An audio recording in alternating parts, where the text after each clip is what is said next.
Okay, let's try a little microphone test here. Of course, I'm still going to mute it again until the top of the hour, so I can still screw it up, but we'll see step by step. So hopefully I did a little work on the levels, the audio levels this time.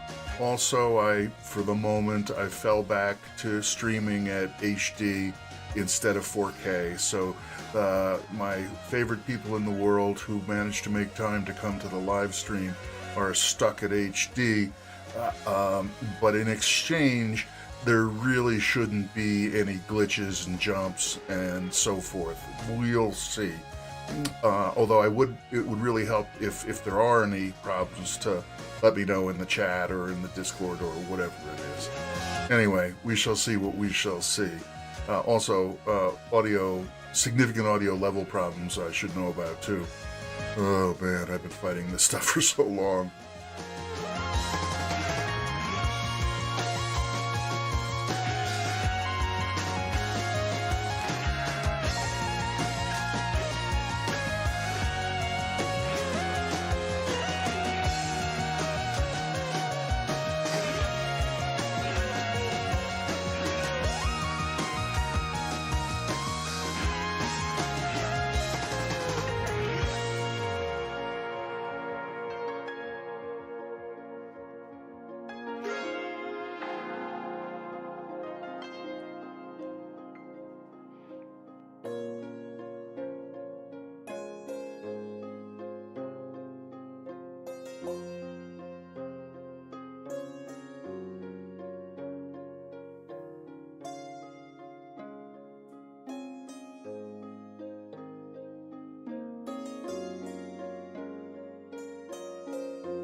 All right. I have unmuted the microphone now.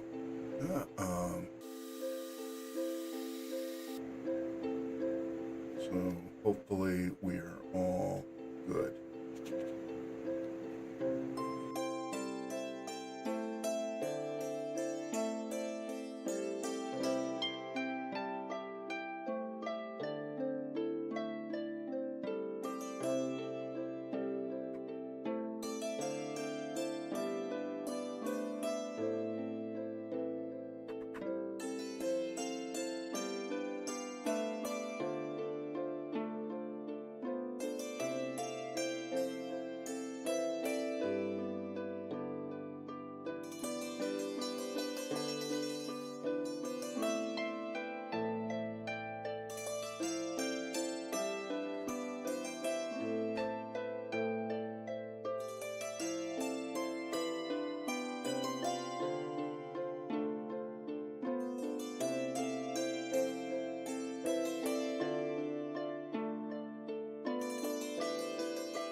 Hey everybody, it's 2024 here in the solar system. I got a lot to talk about. Let's get started.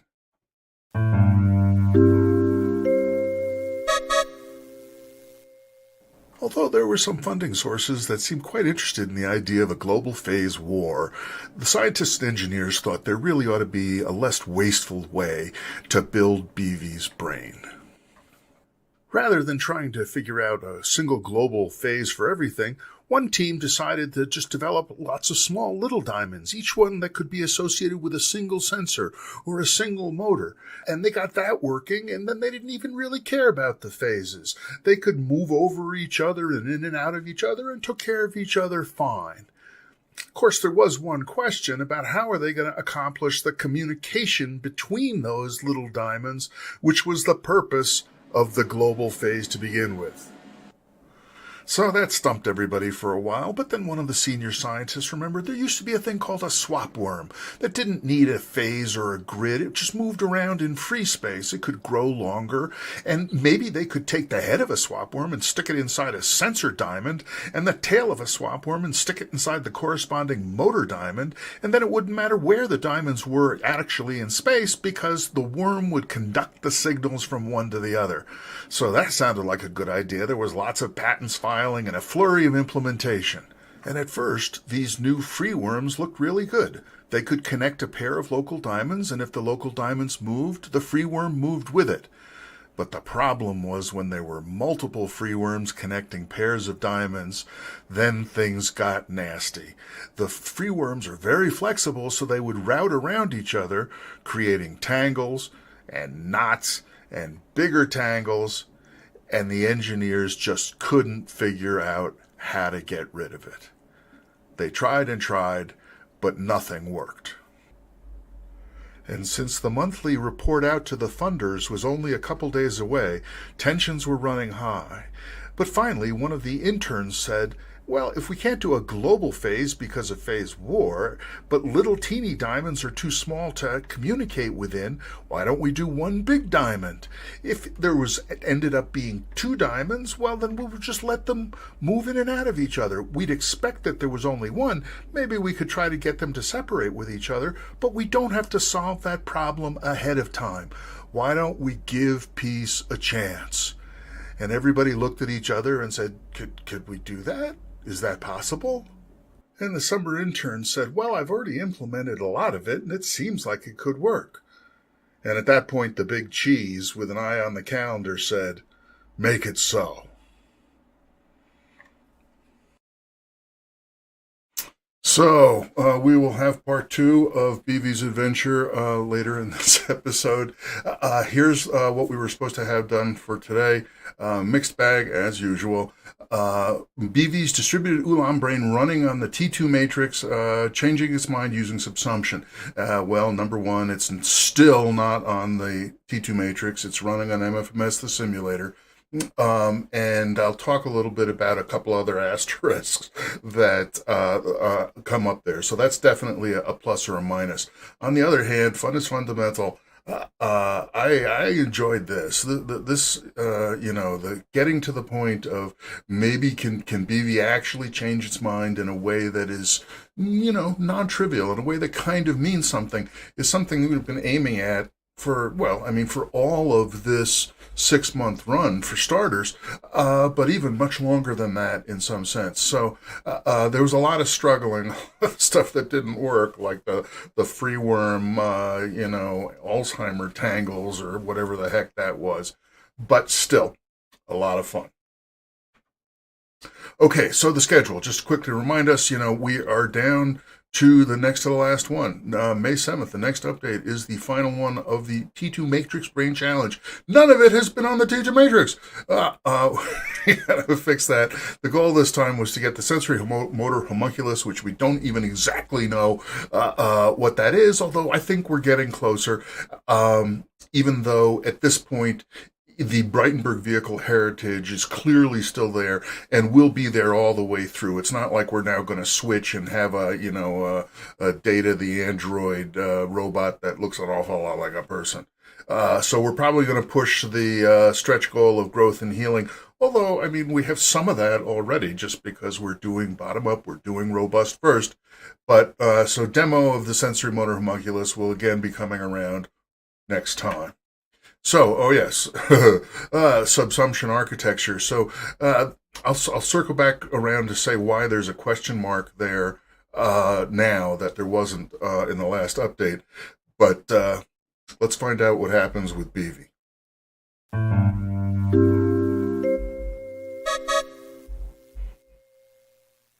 So the plan was to lay out BV's brain inside one big diamond.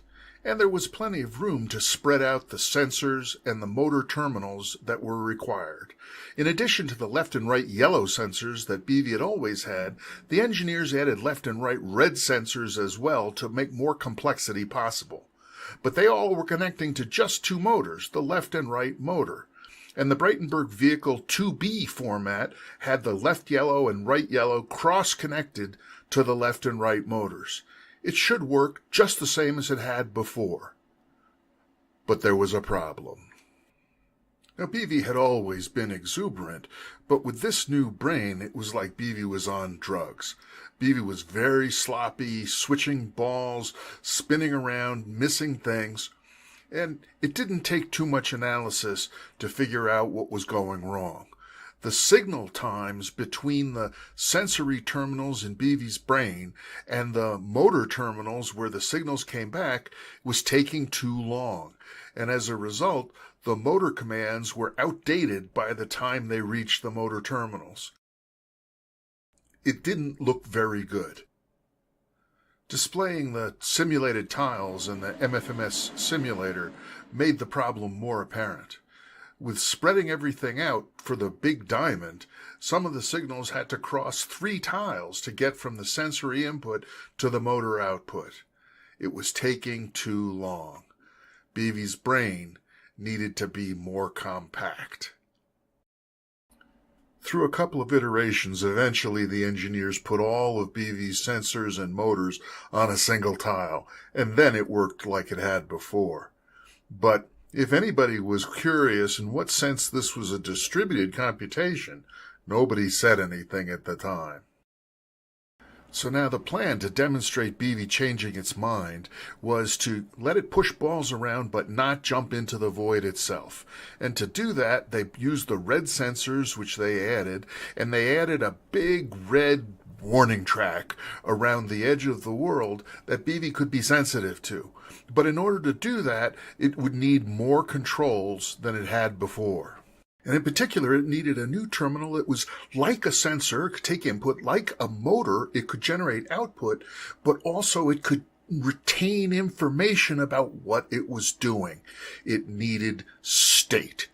The engineers called it a grip. The idea was each grip could determine the routing between sensors and motors. Instead of having that be hardwired, if you change the grip, you can rewire the brain. So the BV2B was just one grip. And the engineers wanted to create another grip that would help BV avoid jumping into the void by looking out for those red signals at the edge of the universe. And it took a while, but they got it working.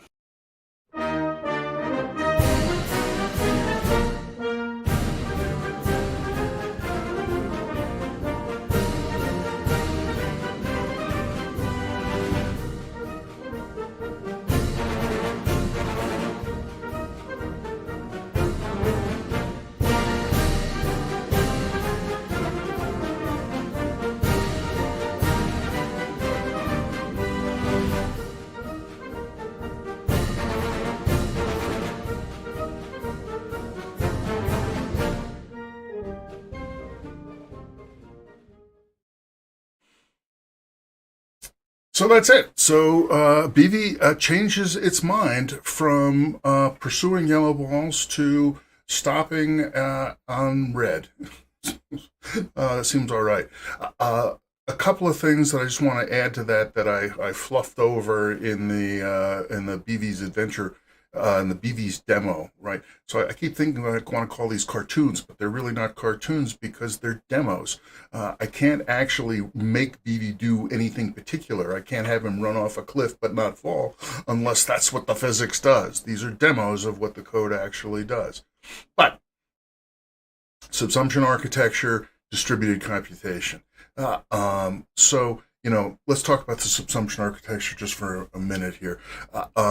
So the idea of the subsumption architecture, which was also the idea of the Breitenberg vehicles generally, was that, you'd have a bunch of wiring that would cause the robot, the agent, the creature, the living thing, whatever it is, that has a stake in the universe, that has a physical thing that it's capable of operating and sensing through. And that it would have a default behavior, and then it would have other more complex behaviors that were built on top of the default behavior, and they would come in and subsume it and say, don't do the default behavior, do this instead. And the point of it, the key of the subsumption, is that the default behavior hardware is all still there, and then there's other stuff that comes in and subsumes it if it wants to, and otherwise the lower level behavior just keeps popping up automatically. And working the way that I did this demo that we just saw, the second one, Here Comes Mr. State, is not that. Because the changing of the grip actually rewires the brain. The yellow sensors that used to be going to the motors now go up to the grip to let it know if there's an opportunity to go chase a ball. And the red sensors, which had been going to the grip, now actually go to the motors, and so on.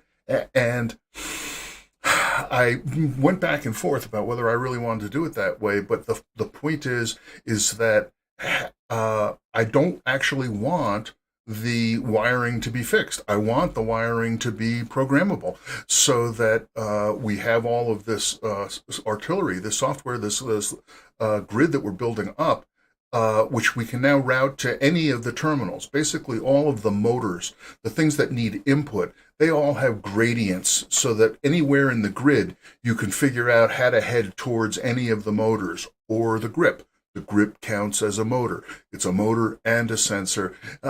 So it's modifiable, persistent state inside the creature, inside the agent. And as I've been working through this, it really feels like that is kind of the essence of mind. The essence of mind is it's a decision that you can make, number one, and you can change. Number two, persistent, modifiable state is the essence of mind, I think, or at least that's what I've been thinking this month, and I've been enjoying thinking it. It feels like it's got a little piece, a little germ of truth for sure.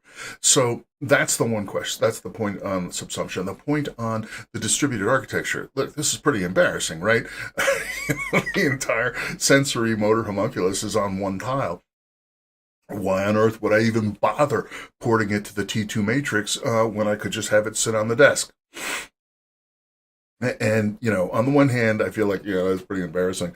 But on the other hand, I feel like, no, actually, this is right. Because the point is the direct connections between the input and output, like the spinal cord, the kicking the knee up when you hit it with the hammer and all that stuff, that wants to be as fast as we can do it. And, of course, in the T2s, Nothing is fast, but in the T2s, nothing is fast, but the point is it's as fast as we can get. So our reflex arcs are as short as we can get. And, the previous stuff was using one big tile, and that's why it didn't run into the over-controlled delay lag problem that we saw today. But what are we going to do with the rest of the matrix? And I think the design is that, well, no, this is kind of right. And it's kind of a symmetrical sort of thing, that we have little BV in the physical world with all the world around it. And inside the brain, there's going to be the sensory motor homunculus with all the brain around it, with all of BV's mind about it. So the reflexes, you make them close together, but the stuff that can afford to take a little bit more time, you surround that. And what it does is it comes up with computations about what should the next grip be. So that feels good. And we'll see how it all goes. So next time, the final step of the T2 Matrix Brain Challenge is, get BV super fun, mind-changing demos running on the T2 Matrix. I don't care if it's only one tile. It would be nicer if it's maybe a little cluster, if we can figure out some way to work around it on the outside. And once again, fun is fundamental. I got to keep reminding myself of that. But a lot of it is like, I really enjoy doing this. I just keep forgetting to talk about it. Okay, that's it. Thanks so much. I hope I see you next time. All right, and I ended up going a little bit long, I guess, but, what are you going to do? There it is. Let me go check in on the... all right. So we've got a few folks that have come in, and thanks, folks, for coming. And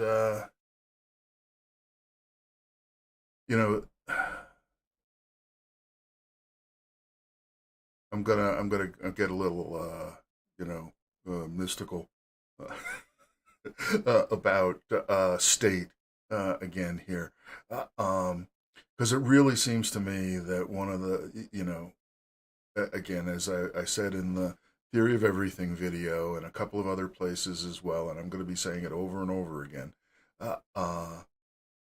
there are many ways to describe people. There are many ways to describe us, depending on what your purpose is.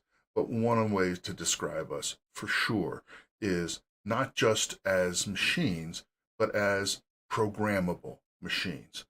And I think you can make a pretty good case that the fact that we are programmable machines is the one very good way to explain the success of our species, for all of our flaws and faults, both physical and otherwise. And the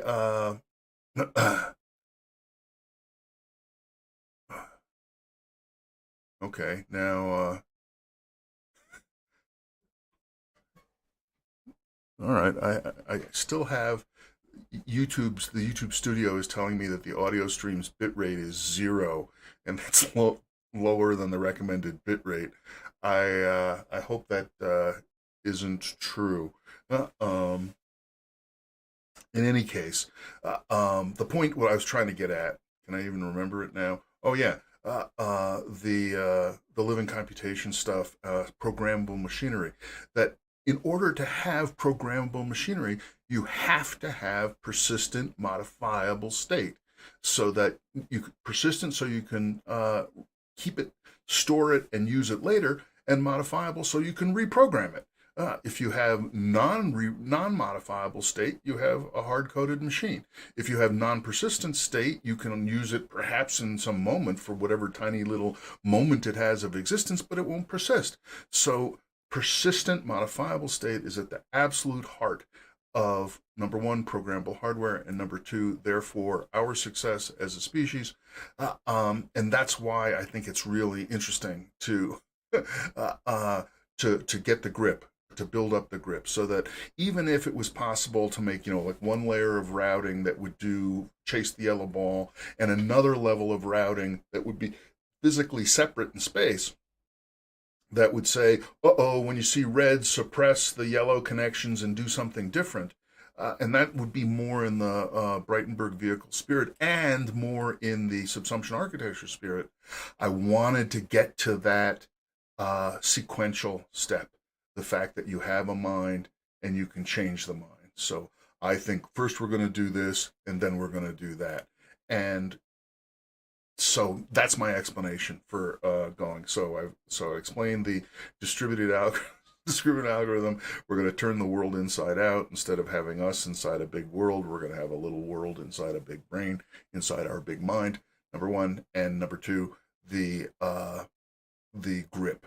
So the idea is, at any time you're computing, you, everybody, right now, you sitting there, the way I look at it now is, your mind is currently in some grip.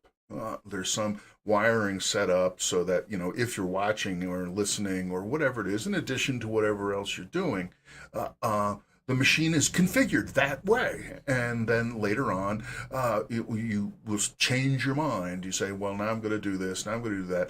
So you change the grip, which changes the routing, which makes you a different kind of machine. And then the machine just goes. So the idea is the sequential processing at our level, the sequential processing that we want to do for living computation, for robust first computing, is not consisting of teeny, teeny, tiny little steps, but it's consisting of a sequence of grips. First you do this until some trigger happens, and then depending on the trigger you do that, you change the grip to that, or you change the grip to that, and so forth.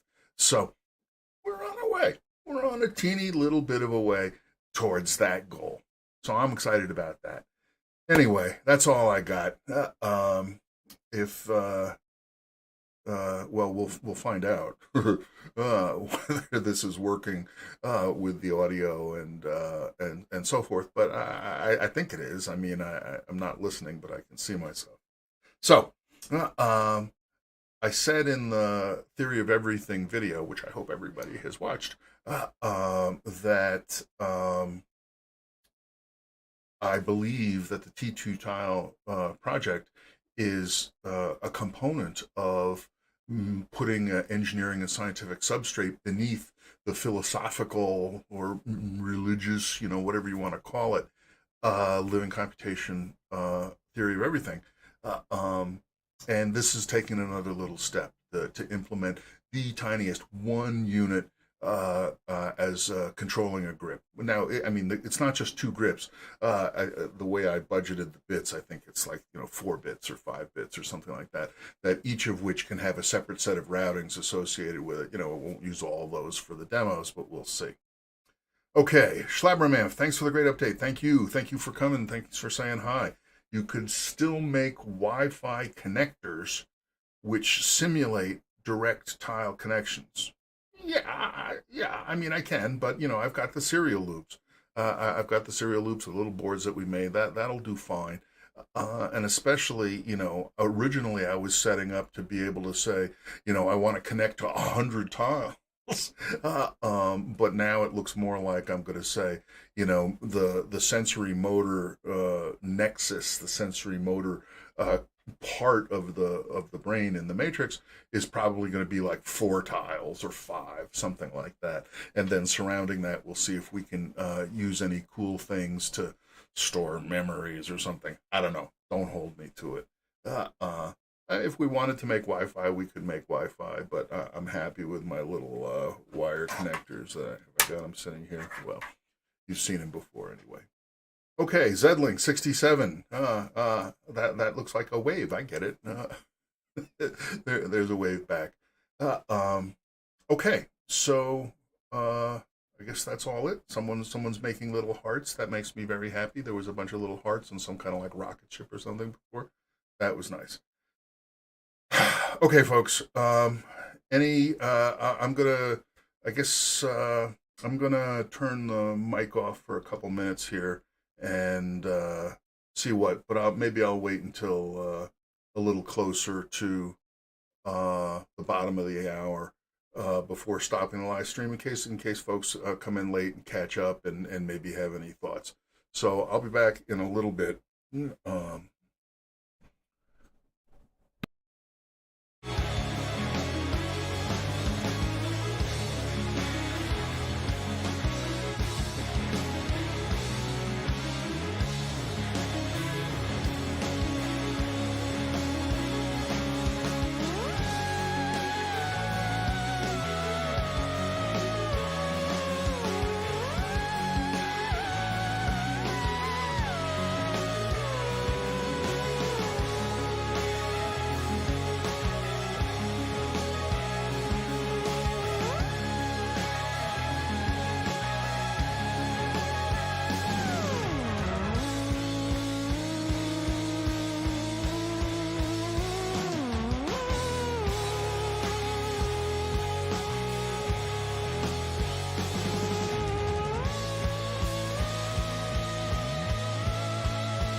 And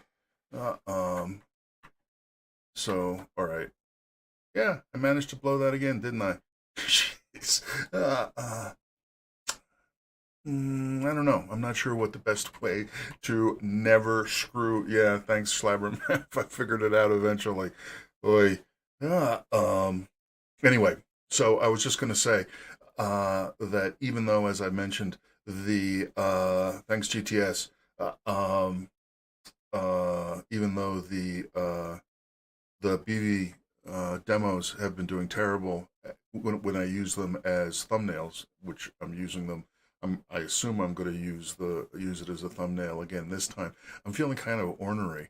I mean, I understand that a typical YouTuber looking at a thumbnail, this looks like some incredibly amateurish cartoon, because as a cartoon, it is incredibly amateurish. But of course, the point is, it's actually a demo, and it's not something where it's all written and so forth. So again, I have already said this, so I should just shut up. That